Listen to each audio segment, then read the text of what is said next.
Tom, I wanted to ask you if you could share a little bit about how algorithms work and how they miss the nuances about people when they reduce people to numbers.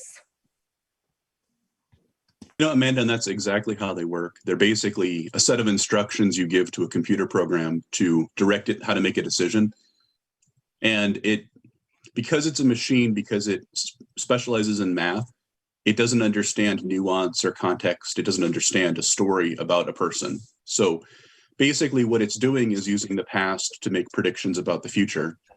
And just kind of follow up on what Shalini was saying, so much of our reality is based on algorithms now. So many of the things that we see, so much of our experience is dictated to us by algorithms.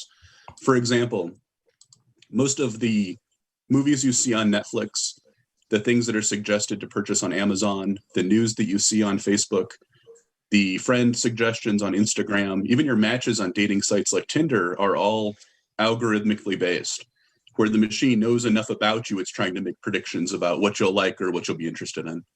And it's this algorithmic based reality that really runs in the background that people don't think about and aren't aware of, but affects them in innumerable ways, whether they're applying for a job or trying to get healthcare, or they're in a criminal justice type situation and their decisions being made about parole or probation.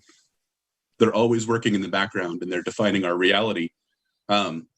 Just as one example, when you look at the Google algorithm and you look at the types of things people see on Google, Google is far more likely to push advertisements about probation officers or bail bondsmen to people that it knows are African American, and far more likely to push jobs that are directed toward executives or CEO or C-suite type people to people that it knows are white.